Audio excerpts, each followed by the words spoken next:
Sudah 10 tahun, aku terbiasa dengan deru mesin jutaan dolar ditemani laporan tebal penuh data. Siang itu, terik matahari Depok menyengat seakan membakar. Udara terasa kering, bercampur aroma hangus logam dan oli mesin.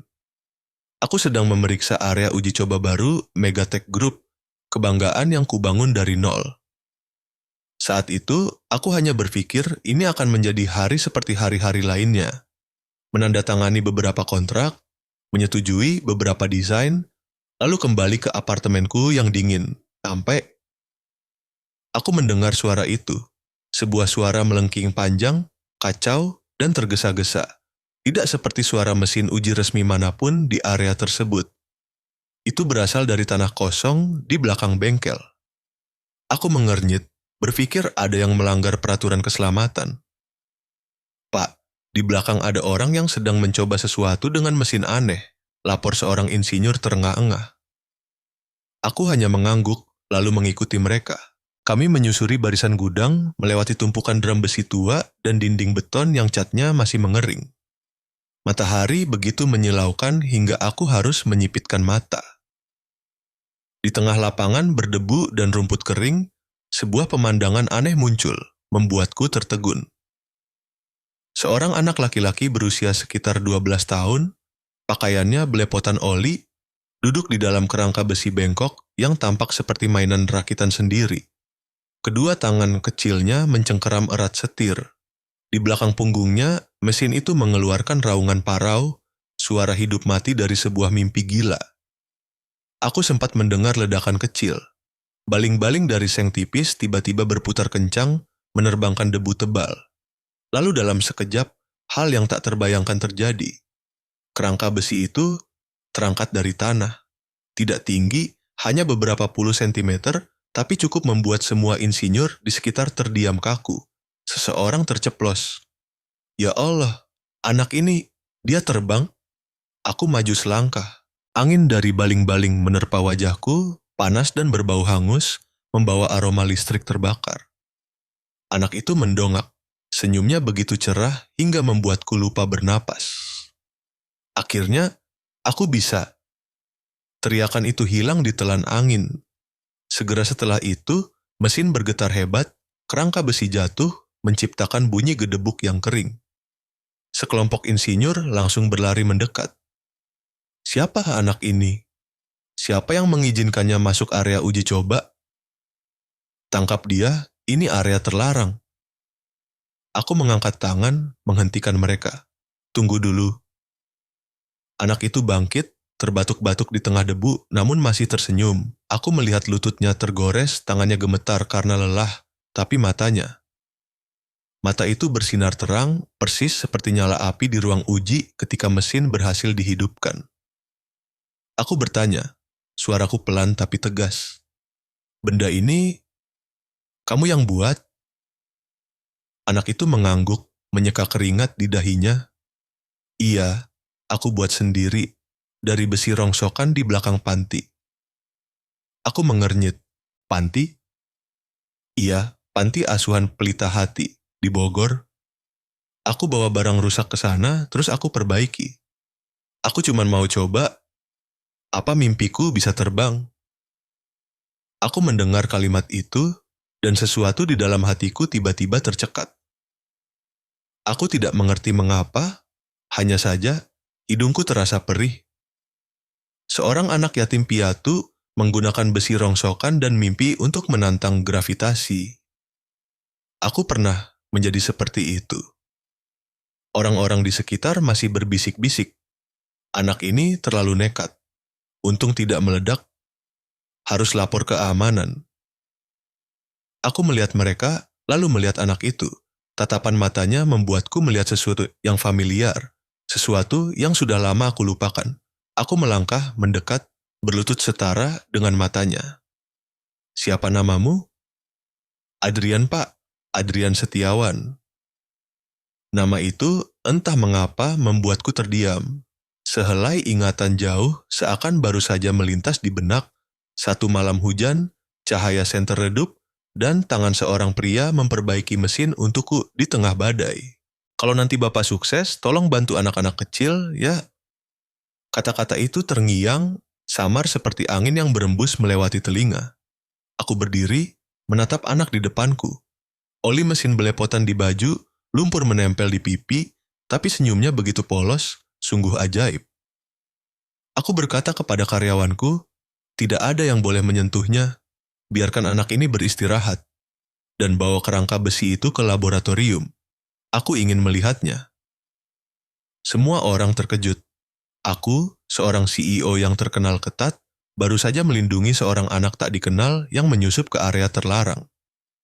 Tapi aku tahu aku tidak bisa pergi. Anak itu menunduk dengan sopan berterima kasih. Terima kasih, Om. Aku cuma mau tahu rasanya terbang itu seperti apa. Aku tersenyum tipis, merasa asing dengan diriku sendiri. Kamu sudah terbang, Adrian? Walaupun hanya beberapa detik, tapi sayap yang sesungguhnya bukan terbuat dari besi, melainkan dari keyakinan. Dia mendongak, matanya yang jernih memantulkan cahaya matahari yang menyilaukan. Tatapan mata itu tiba-tiba membuatku melihat sesuatu yang selama ini aku lupakan. Alasan mengapa aku pernah memulai. Aku memberitahu asistenku bahwa anak ini ke kantorku, aku ingin bertanya lebih banyak. Mereka menatapku terkejut, sedangkan aku, untuk pertama kalinya setelah bertahun-tahun, merasa hatiku tidak lagi dingin. Aku tidak tahu mengapa, aku ingin memahami anak itu. Ingin tahu mengapa di matanya terdapat cahaya yang telah aku hilangkan. Aku sama sekali tidak tahu keputusan kecil itu akan mengubah seluruh hidupku. Dan kemudian, saat mobil yang membawa Adrian melintas, dia menoleh ke belakang, tersenyum. Seberkas cahaya berkilauan memantul pada jam tangan tua di pergelangan tangannya. Cahaya yang membuatku terkesiap. Aku menyadari aku pernah melihat jam tangan itu sudah sangat lama. Siang itu, suara dari langit Bogor tidak hanya membangunkan mimpi seorang anak, tetapi juga membangunkan dalam diriku hal yang telah dilupakan oleh tahun-tahun dingin dunia bisnis. Semangat hidup dari sebuah keyakinan. Aku masih ingat dengan jelas momen itu. Seorang anak yang belepotan lumpur, sebuah mimpi yang compang-camping, dan sebuah suara yang membuatku harus bertanya pada diri sendiri. Mungkinkah justru kita, orang dewasa, adalah yang lupa cara percaya pada keajaiban? Jika itu kamu, di tengah dunia logika dan batasan yang seolah tak terhindarkan, apakah kamu akan berhenti ketika melihat seorang anak berani menantang langit dengan mimpinya? Silakan tinggalkan komentar 1. Jika kamu percaya bahwa terkadang hal yang membuat manusia terbang bukanlah mesin, melainkan keyakinan. Aku masih ingat keesokan paginya, ketika anak itu, Adrian, dibawa ke kantorku. Baju seragam pantinya sudah lusuh di bagian kerah, sepatunya berlumpur, dan di tangannya masih melingkar jam tangan tua yang tergores. Aku tidak mengerti mengapa aku begitu memperhatikan setiap detail kecil. Seorang CEO sepertiku yang biasa menghakimi puluhan orang hanya melalui angka, tiba-tiba merasa hatinya bergetar karena tatapan mata jernih seorang anak yatim piatu. Saat dia duduk di kursi besar ruang rapat, matanya masih memandang berkeliling, terheran-heran seakan memasuki dunia lain. Aku bertanya, "Kamu tinggal di mana?" "Di panti asuhan Pelita Hati, Pak. Di Bogor. Aku di sana sejak orang tua meninggal 3 tahun lalu." Suaranya lembut tapi jelas, tanpa gemetar, tanpa keluhan. Aku mencatat setiap kata. Orang tuanya meninggal saat dia berusia 9 tahun. Separuh dari usiaku pernah, juga hanya hidup dalam kesendirian seperti itu. Dia bercerita dengan suara yang anehnya tenang. Ayahnya Pak Seno, dulunya seorang montir mobil tua di pinggiran Bogor. Ibunya, Ibu Lestari, berjualan kecil di depan pasar. Mereka selalu mengajarkannya untuk hidup baik, bersyukur, dan tidak menyerah. Dia tersenyum. Ayahku sering bilang, mesin itu hidup kalau kita sabar mendengarnya, Nak. Aku pikir manusia juga begitu. Hanya perlu sabar, semuanya akan berfungsi. Aku mengangguk pelan. Seorang anak berusia 12 tahun mengucapkan kalimat itu. Aku mengerti, dia tidak hanya belajar dari mesin, tetapi juga dari kehilangan. Bu Ratna, pengurus panti, kemudian datang menemuiku. Dia menunduk, matanya penuh rasa terima kasih. Terima kasih, Pak. Saya tidak tahu mengapa Bapak peduli padanya, tetapi jika Bapak melihat cara dia bekerja setiap malam, mungkin Bapak akan mengerti. Dia tidak seperti anak-anak lain, Pak. Adrian hidup dengan keyakinan, bukan dengan ketakutan. Dia bercerita, setiap malam, anak itu sering naik ke atap, duduk memandangi langit Bogor, terkadang membawa sebuah buku catatan tua. Di dalamnya penuh gambar-gambar aneh, baling-baling, roda gigi, kabel. Anak-anak di panti sering menggodanya. Adrian, kamu miskin kok bermimpi jadi insinyur? Namun dia hanya tersenyum lembut, menjawab pelan. Kalau tidak berani bermimpi, bagaimana tahu kita tidak bisa? Kalimat itu membuatku terdiam.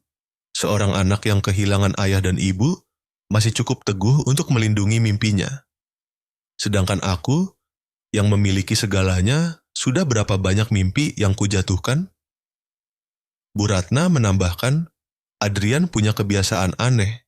Setiap kali selesai merakit sesuatu, meskipun hanya kipas tua, dia akan meletakkan tangannya di atas jam tangan di pergelangan tangan, membisikkan sesuatu.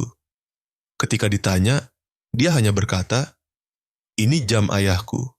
Ayah bilang, kalau kita percaya pada mimpi, Allah akan membukakan langit untuk kita." Aku tanpa sadar melihat kembali jam tangan itu dalam percakapan pertama. Sebuah goresan melintang di kaca, kerangka baja yang memudar. Aku pernah melihat gambar itu di suatu tempat. Tapi ingatan samar itu masih enggan menampakkan diri. Sore itu, aku memutuskan untuk pergi ke Panti Pelita Hati. Itu adalah sebuah rumah kecil di lereng Bukit Bogor, dicat putih, tapi sudah menguning karena hujan dan panas. Anak-anak bermain di halaman, tertawa riang. Hanya ada satu sudut, di dekat tembok tua, penuh dengan pecahan besi, kabel, dan tutup kaleng, adalah dunia pribadi Adrian. Dia sedang asik merakit sebuah kerangka kecil. Ketika melihatku, dia terkejut, mengelap tangan dengan kain lap robek. Pak Rendra, maaf, aku tidak tahu Om akan datang. Aku tersenyum.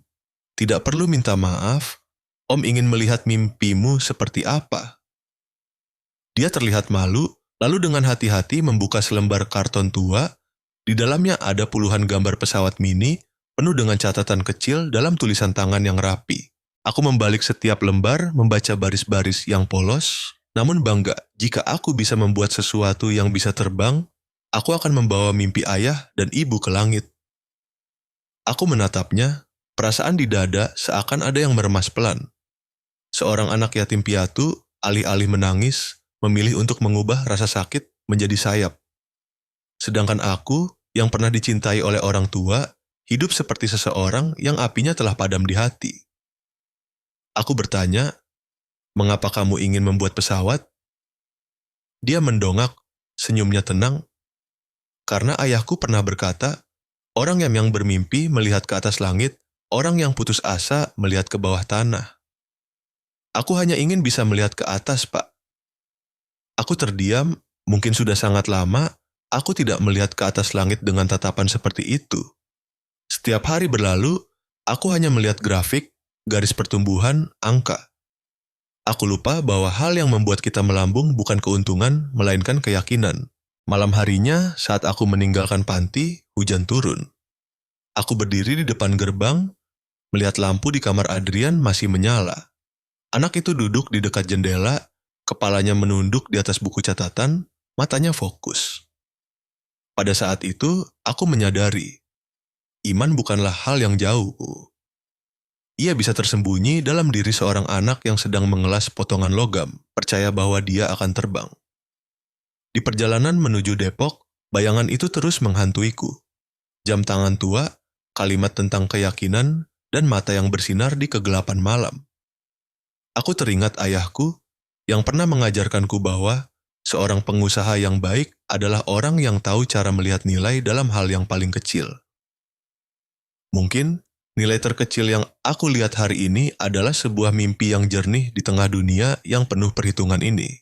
Ketika mobil berhenti di lampu merah, aku menyalakan rekaman suara di ponsel, berbicara pelan seolah sebagai pengingat untuk diriku sendiri. Besok, Coba untuk percaya pada hal yang tidak mungkin. Mungkin itulah yang akan membantu manusia terbang lebih tinggi. Untuk pertama kalinya setelah bertahun-tahun, aku merasa hatiku menghangat. Aku sudah lupa perasaan itu sejak istriku pergi. Sejak perusahaan menjadi satu-satunya alasan aku bangun setiap pagi. Dan sekarang, hanya karena seorang anak, aku ingin menemukan diriku kembali. Ketika aku mendongak ke langit Bogor di malam hari, awan kelabu masih berarak. Tapi di tengah malam itu, aku melihat samar-samar sebuah celah cahaya kecil, seperti tempat di mana mimpi anak itu sedang menunggu untuk lepas landas. Aku bertanya pada diri sendiri, jika orang tuanya masih hidup, betapa bangganya mereka melihat putra mereka masih memegang teguh ajaran lama. Dan anehnya, cahaya dari jam tangan di tangan anak itu masih tercetak jelas di benakku seperti sebuah janji. Sebuah janji yang aku tidak mengerti mengapa, terasa begitu familiar. Mungkin takdir telah mengatur pertemuan itu sebagai sebuah tanda bagiku untuk ingat bahwa hal-hal besar terkadang dimulai dari kepercayaan seorang anak yang tidak memiliki apa-apa di tangan. Aku tahu ada beberapa di antara kita yang telah lupa rasanya percaya pada hal yang sederhana. Tapi ketika melihat Adrian, aku menyadari bahwa terkadang cukup dengan percaya sudah cukup untuk membuat seluruh langit terbuka.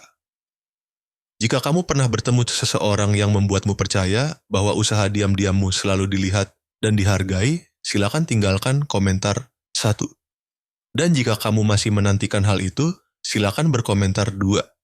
Siapa tahu, yang kamu tunggu juga sedang mendekat seperti aku hari itu. Malam itu, aku tidak bisa tidur. Suara hujan memukul kaca jendela kantor, diselingi bunyi detak jam yang teratur hingga terasa tak berperasaan. Dan dalam kepalaku, bayangan anak itu dengan jam tangan tua terus berputar, berulang seperti lagu yang belum selesai. Aku pernah melihat jam tangan itu di suatu tempat. Tidak hanya sekali, tetapi di malam yang sangat jauh. 5 tahun lalu, saat itu aku belum menjadi CEO, aku hanya direktur teknik Megatech, seseorang yang hidup demi pekerjaan dan obsesi akan kesempurnaan. Aku ingat betul, itu adalah malam hujan lebat di jalan tol Puncak Bogor ketika aku baru selesai survei pabrik. Mobil mewahku tiba-tiba mogok, mati di tengah jalan sepi.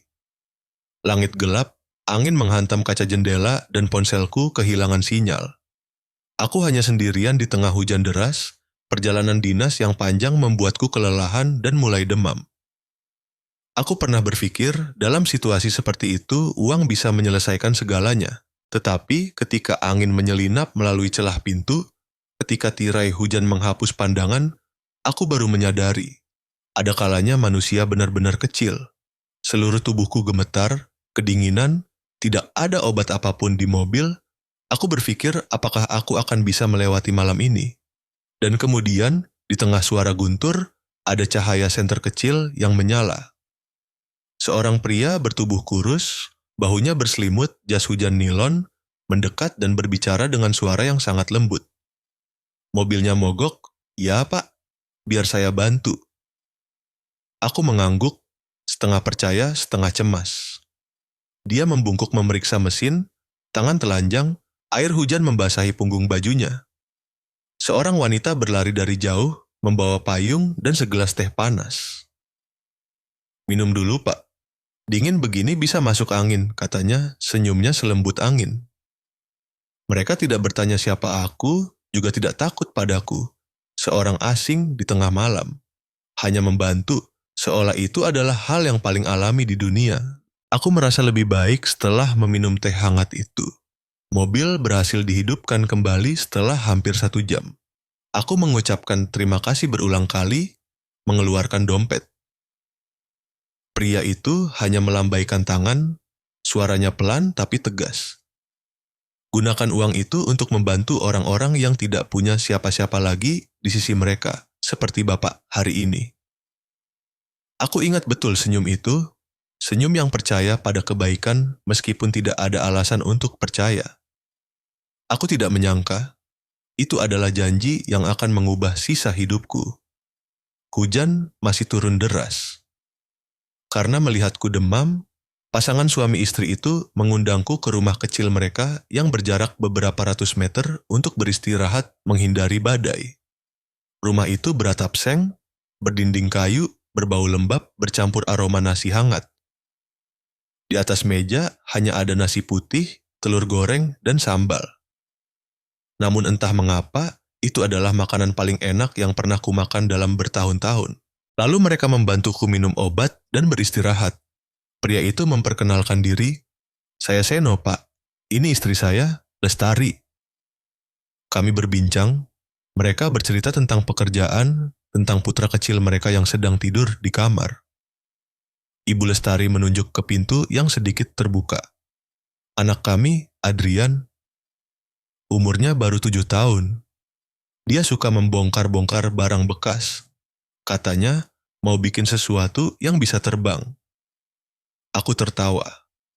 Anak yang lucu. Lucu tapi keras kepala, kata Pak Seno. Katanya kalau orang lain bisa terbang, dia juga bisa. Aku melihat sekeliling ruangan kecil itu, dindingnya dipenuhi barang-barang bekas. Kipas rusak, baterai, roda gigi, kabel. Dalam cahaya lampu kuning yang redup, aku melihat di atas meja ada jam tangan perak yang sudah tergores. Jarum jamnya sudah berhenti, tapi dibersihkan dengan apik seperti barang berharga. Pak Seno berkata, "Jam ini rusak, tapi saya simpan. Supaya ingat, kalau sesuatu berhenti bukan berarti bahkan berarti selesai." Aku tidak menyangka bahwa bertahun-tahun kemudian jam tangan itu akan berada di tangan putra mereka. Keesokan paginya, saat langit baru cerah, aku pergi. Mereka mengantarku ke gerbang, mata mereka hangat, suaranya tetap lembut. Aku berjanji akan kembali, tapi kemudian, seperti janji-janji lain dalam hidup, janji itu tenggelam dalam lupa di tengah hiruk-pikuk pekerjaan. Sampai hari ini, ketika melihat Adrian di area uji coba, aku hampir tidak percaya pada mataku sendiri. Dia memiliki mata yang sama dengan Pak Seno, mata yang percaya pada kebaikan, tanpa perlu alasan. Dan ketika aku melihat jam tangan perak di tangannya, hatiku seperti diremas. Ya Allah, Engkau mempertemukan aku dengan janji yang telah aku lupakan.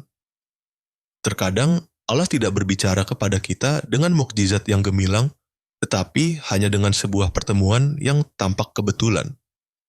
Dan jika kamu pernah melihat cerita-cerita lain di kanal saya, kamu akan mengerti bahwa tidak ada pertemuan yang kebetulan. Semua adalah mata rantai dalam rangkaian takdir yang diatur dengan sangat halus hingga manusia tidak dapat memahaminya sepenuhnya.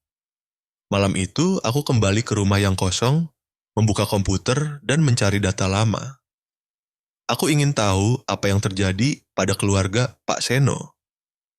Catatan menunjukkan sebuah kecelakaan 3 tahun lalu di Jalan Bogor Puncak, 2 orang meninggal di tempat, meninggalkan seorang anak yang dipindahkan ke panti pelita hati. Nama anak itu adalah Adrian Setiawan. Aku duduk terpaku di depan layar, hatiku seakan jatuh ke dasar. Pada saat itu, semua cahaya, semua kejayaan karir tiba-tiba menjadi tidak berarti. Aku telah berjanji akan membantu anak-anak yang tidak punya siapa-siapa. Dan Allah mengirimkan putra dari orang yang pernah menolongku sendiri untuk mengingatkanku akan janji itu. Aku bertanya pada diriku sendiri, selama bertahun-tahun ini aku mengejar apa? Uang, ketenaran, kekuasaan, apa artinya semua itu jika hatiku telah kering hingga tidak lagi mengenali budi baik? Aku berbisik pelan, seperti sebuah penyesalan. Pak Seno, Ibu Lestari, aku telah melupakan janji bertahun-tahun yang lalu, tetapi Allah tidak. Di luar, hujan masih turun rintik-rintik di kusen jendela, persis seperti malam itu. Hanya saja, kali ini, aku tidak lagi menjadi orang yang tersesat di tengah hujan. Aku membuka buku catatan, menulis kalimat pertama setelah bertahun-tahun terlupakan, besok mulailah membayar kembali apa yang telah aku hutang. Kamu tahu, terkadang takdir tidak membutuhkan petir atau badai. Ia hanya membutuhkan sebuah pertemuan kebetulan antara seorang pria yang lelah dan seorang anak laki-laki yang memiliki keyakinan murni. Malam itu, aku melihat keluar jendela, langit Bogor gelap pekat, hanya ada seberkas cahaya kecil di kejauhan tempat hujan berhenti. Aku tahu besok ketika fajar menyingsing, segalanya tidak akan sama lagi. Aku akan bertemu Adrian, dan kali ini, aku tidak hanya menjadi CEO Megatech. Aku adalah seorang pria yang sedang diberi kesempatan kedua untuk menepati sebuah janji yang pernah terlupakan. Ada pertemuan yang mengubah seluruh hidup kita, tetapi juga ada pertemuan yang membuat kita menyadari hidup ini telah diatur sejak awal. Pagi itu, ketika aku melihat nama Adrian Setiawan dalam daftar tamu internal, hatiku seakan diremas. Aku sengaja mengundang anak itu dan Bu Ratna, pengurus panti, ke kantor Megatech. Saat pintu ruangan terbuka, Adrian masuk. Matanya malu-malu melihat sekeliling. Sepatunya masih sedikit berlumpur, kemejanya sudah tua, tetapi disetrika rapi. Bu Ratna berdiri di belakang, menundukkan kepala menyapaku dengan hormat bercampur rasa cemas. Aku memberi isyarat agar mereka duduk. Cahaya dari jendela jatuh ke meja, menyinari pergelangan tangan Adrian. Di sana, jam tangan perak tua itu memancarkan kilau kecil yang membuat hatiku tiba-tiba tercekat. Tidak mungkin salah. Itu adalah jam tangan milik Pak Seno, orang yang pernah menyelamatkanku di malam hujan tahun 2019. Aku harus berusaha menjaga suaraku tetap tenang. Adrian, Om ingin bertanya sedikit. Siapa orang tuamu? Dia mendongak. Suaranya pelan tapi tegas. Ayah saya bernama Seno, seorang montir mobil. Ibu saya, Ibu Lestari. Mereka meninggal 3 tahun lalu dalam sebuah kecelakaan saat sedang dalam perjalanan pulang kampung. Seluruh ruangan hening. Aku merasakan aliran listrik mengalir di tulang punggungku. Setiap kata yang dia ucapkan seperti kunci yang membuka lebar ingatan yang selama ini aku coba kunci mati. Wajah Pak Seno yang basah oleh hujan, senyum lembut Ibu Lestari, makanan sederhana namun menghangatkan hati. Semua menyerbu. Begitu jelas hingga aku harus memalingkan wajah untuk menyembunyikan mata yang mulai basah. Aku bertanya, suaraku bergetar. Jam tangan yang kamu pakai ini milik ayahmu? Iya. Ayah bilang kalau kita percaya pada mimpi, Allah akan membukakan langit. Aku tidak bisa berkata apa-apa lagi. Hanya meletakkan tangan di atas meja, menarik napas dalam-dalam, lalu berbisik, Pak Seno, akhirnya saya bertemu kembali dengan penolong saya dalam wujud putra beliau. Bu Ratna menatapku, sedikit memiringkan kepala, sepertinya belum sepenuhnya mengerti. Aku tersenyum, berusaha menenangkan diri. Adrian, tahukah kamu, ayah dan ibumu pernah menyelamatkan nyawa Om. Kalau tidak ada mereka, mungkin hari ini Om tidak akan berada di sini. Mata anak itu terbelalak, terkejut, bercampur bingung. Benarkah ayah saya menyelamatkan Om? Aku mengangguk. Benar. Dan hari itu ayahmu mengucapkan satu kalimat yang tidak pernah Om lupakan. Kalau nanti Bapak sukses, tolong bantu anak-anak kecil yang nggak punya siapa-siapa. Jika nanti berhasil, tolong bantu anak-anak yang tidak punya siapa-siapa. Aku berhenti sejenak, menatap dalam-dalam matanya. Om telah melupakan janji itu, Adrian. Tapi hari ini, Allah telah membawamu untuk mengingatkan Om kembali. Dia menundukkan kepala. Aku melihat bibirnya terkatup rapat, bahunya sedikit bergetar.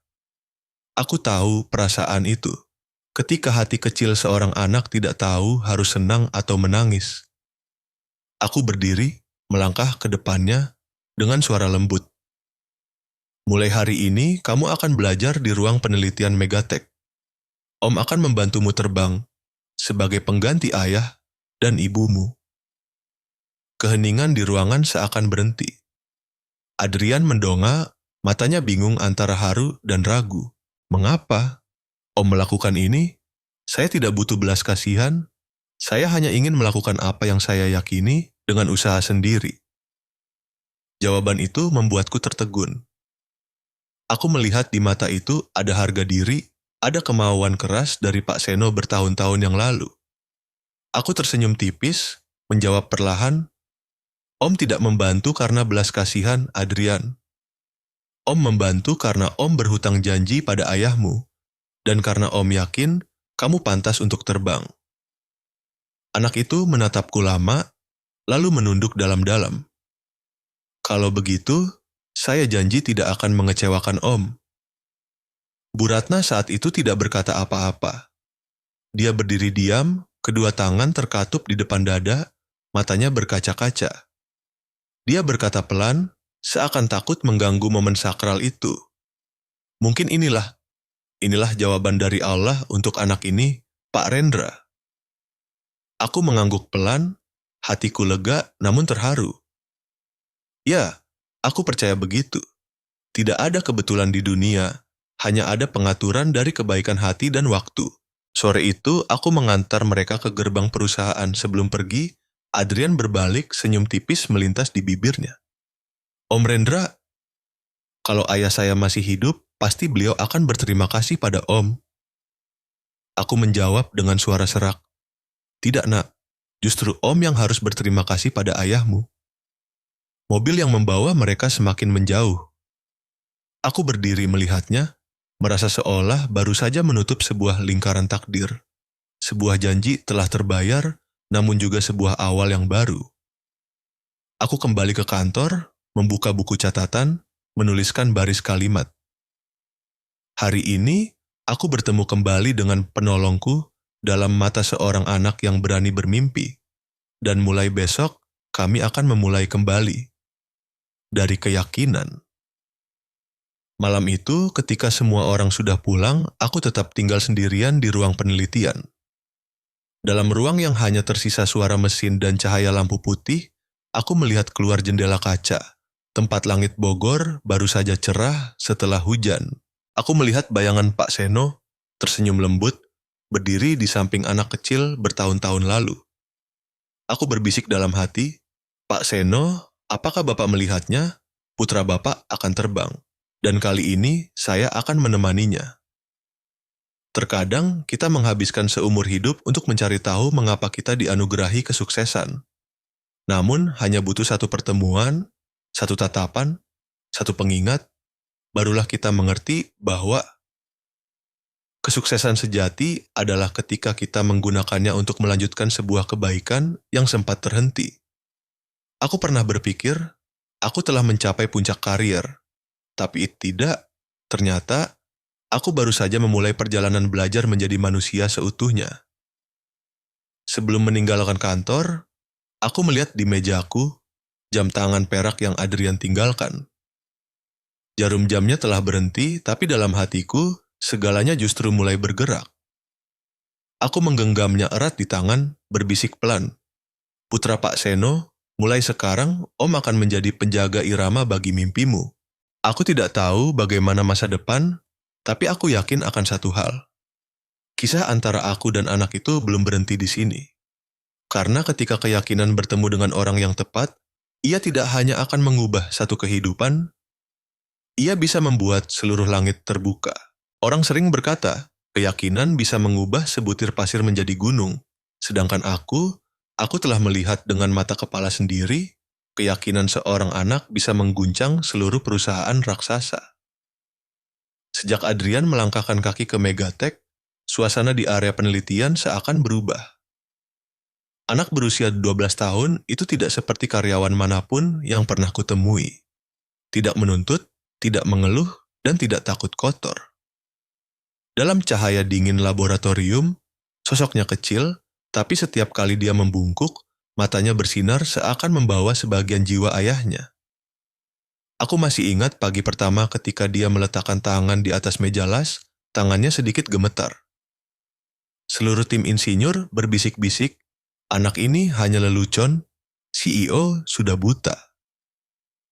Lulus SMP saja belum, jangan bicara soal merakit pesawat. Aku mendengar semuanya, namun alih-alih bereaksi, aku hanya berkata pelan. Biarkan anak ini membuktikan apa yang telah dilupakan orang dewasa. Keyakinan. Kalimat itu membuat seluruh ruangan hening. Aku tahu terkadang sebuah keyakinan kecil justru adalah satu-satunya hal yang kita butuhkan untuk mengubah segalanya. Hari-hari berikutnya, Adrian mulai belajar teknik dasar, mulai dari mekanisme keseimbangan gaya, rasio baling-baling, hingga cara menghitung torsi. Dia mendengarkan dengan penuh semangat, matanya fokus seakan menelan setiap kata. Kepala insinyur, Pak Dimas, menatapku sambil menggeleng. Anak ini benar-benar aneh. Saya mengajar 30 tahun, belum pernah melihat yang secepat dia belajar. Adrian memiliki kebiasaan. Setiap kali selesai satu bagian desain, dia meletakkan tangannya di atas jam tangan tua ayahnya, membisikkan sesuatu yang tidak terdengar jelas oleh siapapun. Hanya aku yang tahu, itu adalah doa. Sebuah doa kecil, namun cukup untuk menggerakkan orang-orang di sekitarnya. 3 minggu kemudian, Adrian mempresentasikan sketsa pertamanya. Kertas itu penuh dengan catatan, tulisan tangan miring, sederhana namun jelas. Di sudut kertas, dia menulis dengan tinta merah, "Sayap Merdeka." Aku bertanya, "Mengapa nama ini?" Dia tersenyum, suaranya jernih. Karena menurut saya, hanya ketika manusia memiliki keyakinan, mereka benar-benar bebas. Kalimat itu membuat seluruh ruang penelitian terdiam. Aku menatapnya, tidak lagi melihat seorang anak, melainkan bayangan Pak Seno bertahun-tahun lalu. Pria yang percaya bahwa kebaikan adalah satu-satunya hal yang tidak pernah kehilangan nilainya. Malam-malam berikutnya, lampu di area uji coba Megatech tidak pernah padam lebih awal. Adrian bekerja hingga larut malam, memasang kabel, mengelas kerangka, mengatur model. Setiap kali lelah, dia mendongak melihat langit melalui jendela kaca. Matanya menerawang. Aku bertanya sekali, dia hanya menjawab, "Setiap kali melihat ke langit, saya melihat ayah dan ibu tersenyum." Aku terdiam. Hanya ketika keluar ruangan, aku baru menyadari bahwa aku sedang menyeka air mata. Lalu, suatu malam, ketika hanya ada beberapa orang yang tersisa, suara ledakan keras terdengar dari bengkel uji. Asap mengepul, api menyambar kabel. Semua orang panik, sedangkan aku berlari mendekat. Di tengah asap itu, Adrian berusaha memadamkan api dengan jaketnya. Mesin purwarupa pertamanya hangus total. Aku menariknya keluar, membentak dengan marah. "Kamu mau mati? Kenapa tidak menunggu orang dewasa membantu?" Dia mendongak, matanya merah, suaranya tercekat. "Kalau saya tidak coba, bagaimana saya tahu di mana salahnya? Ayah pernah bilang, jatuh juga bagian dari belajar cara terbang." Jawaban itu membuatku terpaku. Aku melihat lagi di mata itu bukan hanya seorang anak, tetapi jiwa ayahnya yang hidup kembali. Kuat, teguh, dan penuh iman. Aku menghela napas, meletakkan tangan di bahunya. "Baiklah, kita akan mulai lagi. Tapi kali ini, kamu tidak sendirian." Sejak hari itu, seluruh tim penelitian Megatech turut serta dalam proyek Sayap Merdeka. Setiap orang menyumbang bagian kecil, ada yang menghitung gaya hambat, ada yang mengukur kecepatan baling-baling, ada yang mendesain kerangka. Sementara Adrian tetap menjadi jiwa proyek, dia memahami setiap detail, setiap sekrup seolah mereka bisa berbicara. Suatu malam, ketika aku bertanya apakah dia takut gagal, dia hanya menjawab, "Tidak, Pak. Saya hanya takut kalau saya tidak berusaha sekuat tenaga, ayah dan ibu akan sedih." Kalimat itu seperti jarum yang menembus lapisan baja di hatiku. Selama bertahun-tahun, aku hidup demi ketenaran, demi angka, tetapi anak ini, seorang anak yang kehilangan segalanya, hidup hanya untuk membuat orang lain tersenyum di surga. Setelah 3 bulan, model A12 Skydreamer resmi selesai. Kerangka besi ringan, baling-baling ganda, mesin kecil namun kokoh. Aku tidak percaya pada keajaiban, tetapi ketika melihat tatapan Adrian di sesi uji coba, aku tahu ada hal-hal yang tidak perlu dibuktikan, cukup dirasakan. Pagi itu, seluruh karyawan Megatech berkumpul di lapangan uji. Langit Bogor cerah setelah hujan semalam. Adrian duduk di kursi pilot, tangannya gemetar namun pandangannya tenang. Sebelum menyalakan mesin, Dia berbisik pelan, cukup untuk kudengar. Ayah, ibu, hari ini aku akan terbang. Deru mesin terdengar. Aku menahan napas. Roda bergetar ringan, lalu kerangka mesin perlahan terangkat dari tanah. Semuanya berhenti. Tidak ada yang bersuara. Hanya ada suara angin dan detak jantungku yang berdebar kencang. Dan kemudian, di bawah sinar matahari pagi, pesawat kecil itu melayang mengelilingi lapangan uji, stabil, kokoh, seperti sebuah salam yang dikirimkan ke langit. Sorakan bergema. Karyawan bertepuk tangan, insinyur berpelukan, sementara aku berdiri terdiam. Pemandangan itu bukan hanya keberhasilan sebuah proyek, melainkan mukjizat keyakinan. Adrian mendarat dengan aman, melepas helm pelindung, wajahnya berkeringat, namun senyumnya berseri-seri. Aku mendekat, meletakkan tangan di bahunya, berkata pelan, Pak Seno, utang ini telah saya bayar dengan mempercayai mimpi putra Bapak. Dia mendongak menatapku, matanya berkaca-kaca. Terima kasih Om, karena telah percaya pada anak yang tidak dipercaya siapapun. Aku menjawab, tidak, Adrian. Justru kamu yang membuat Om ingat kembali cara percaya pada kebaikan. Hari itu, media dan pers belum tahu apa-apa. Tapi di lingkungan Megatek, semua orang mengerti. Kami baru saja menyaksikan momen bersejarah ketika seorang anak yatim piatu mengubah rasa sakit menjadi sayap. Bu Ratna datang memeluk Adrian, air mata membasahi pipinya. Anak baik, Allah benar-benar menjagamu. Aku menatap mereka berdua, hatiku tiba-tiba merasa damai. Dalam hati kecilku, aku tahu ini bukan hanya keberhasilan sains, melainkan bukti hidup bahwa iman dan ketekunan bisa membuat manusia menyentuh hal yang tampak mustahil. Ketika semua orang pergi, aku berdiri di samping kerangka pesawat kecil itu. Sinar matahari memantul pada sayap, menciptakan lingkaran cahaya seperti aura. Aku berbisik pelan, terima kasih, Adrian. Kamu telah membantu. Om ingat bahwa terkadang untuk terbang, seseorang hanya perlu percaya. Aku tahu, ini belum akhir. Anak itu tidak akan berhenti di langit yang rendah ini. Tatapannya masih melihat lebih jauh, ke arah awan di mana ayah dan ibunya tersenyum. 6 tahun telah berlalu sejak anak yatim piatu itu membuat seluruh Megatek menahan napas, melihat kerangka pesawat dari besi rongsokan terangkat dari tanah. Waktu terasa panjang seperti mimpi, tetapi ada mimpi yang tidak pudar ketika kita bangun, melainkan terus tumbuh bersama kita. Dan hari ini, aku berdiri di sini, di tengah Hall Nasional Jakarta, menyaksikan mimpi itu mekar. Di atas panggung, Adrian Setiawan yang kini berusia 18 tahun, dalam setelan jas putih sederhana, melangkah ke podium. Dia bukan lagi anak kurus belepotan oli bertahun-tahun lalu. Mata itu masih bersinar, tetapi dalam cahaya itu kini ada kedewasaan seseorang yang telah melewati banyak kegagalan. Di layar besar di belakang adalah gambar pesawat mini Aero One, produk penerbangan sipil pertama yang dirancang dan diselesaikan oleh tim insinyur muda Megatek. Aku mendengar pembawa acara memperkenalkan Aero One, kebanggaan baru Indonesia, dipimpin pengembangannya oleh insinyur termuda Megatek, Adrian Setiawan. Tepuk tangan bergemuruh. Namun bagiku, suara itu tidak sepenting tarikan napas dalam penuh haru yang kudengar dari diriku sendiri.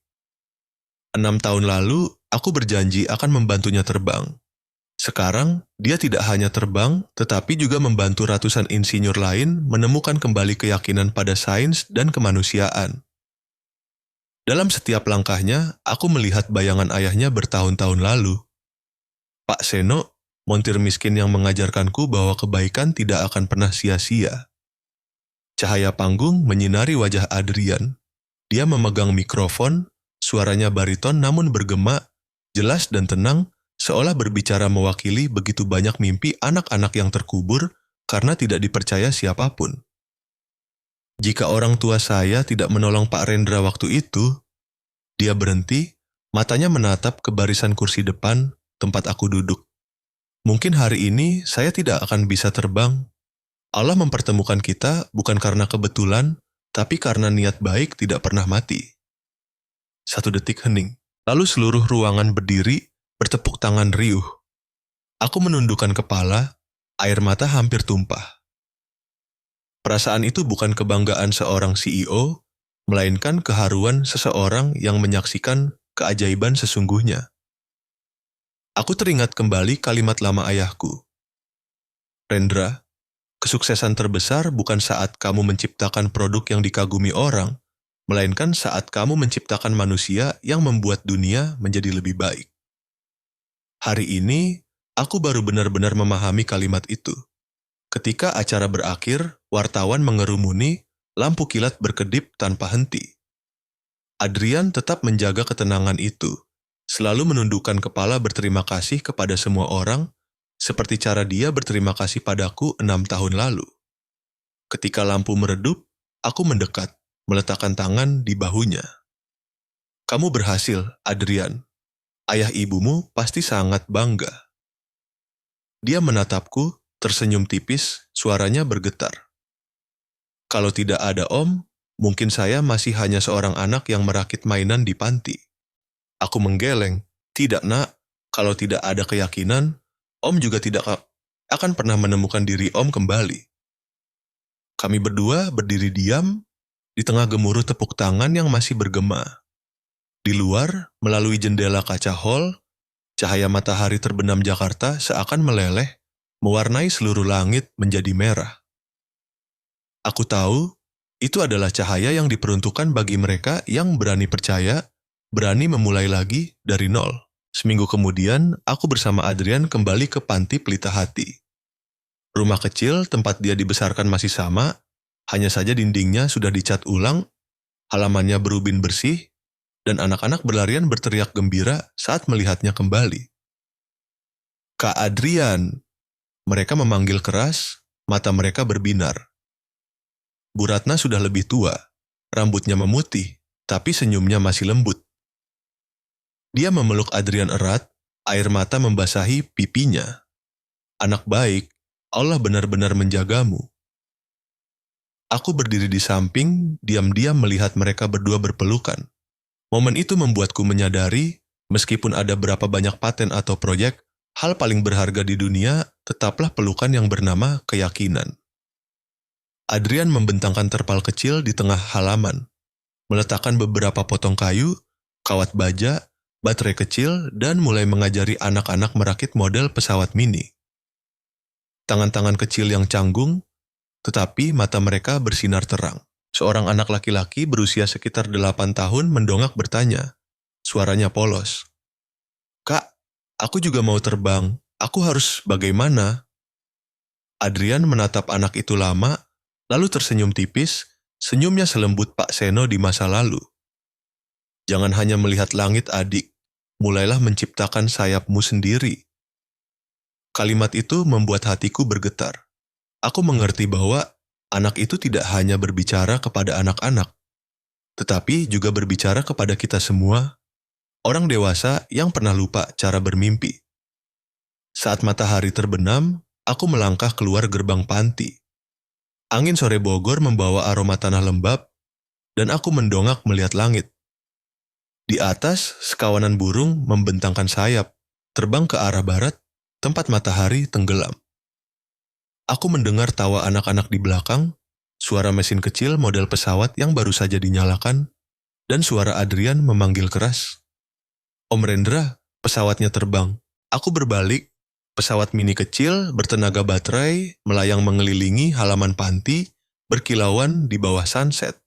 Seluruh halaman tertawa riang, seperti sebuah harmoni antara keyakinan dan kebahagiaan. Malam itu, aku duduk menulis laporan akhir tentang proyek Aero One. Sebelum menandatangani, aku berhenti menambahkan 1 baris kecil di bawah. Dipersembahkan untuk Pak Seno, Ibu Lestari, dan semua orang yang percaya bahwa kebaikan akan selalu menemukan langitnya sendiri. Aku bersandar di kursi, hatiku seringan awan. Selama ini, aku mengira akulah yang memberi Adrian kesempatan. Tetapi sebenarnya, Justru dia yang memberiku kesempatan kedua untuk hidup sebagai manusia seutuhnya. Malam itu, sebelum meninggalkan kantor, aku melihat di mejaku ada sebuah surat kecil dari Adrian. Tulisan tangan sederhana, hanya beberapa baris. Om Rendra, saya tidak tahu akan terbang sejauh mana, tetapi saya berjanji akan membawa sayap merdeka ke seluruh Indonesia, agar setiap anak tahu bahwa meskipun tanpa orang tua, mereka tetap bisa terbang asalkan percaya pada diri sendiri. Aku melipat surat itu, senyum tipis mengembang. Ya, dia benar-benar sudah terbang. Dan aku tahu perjalanan ini tidak akan berhenti di Megatech karena mimpi yang tulus selalu tahu cara menemukan langitnya sendiri. Dalam perjalanan pulang, mobilku melewati kawasan industri tempat semuanya bermula.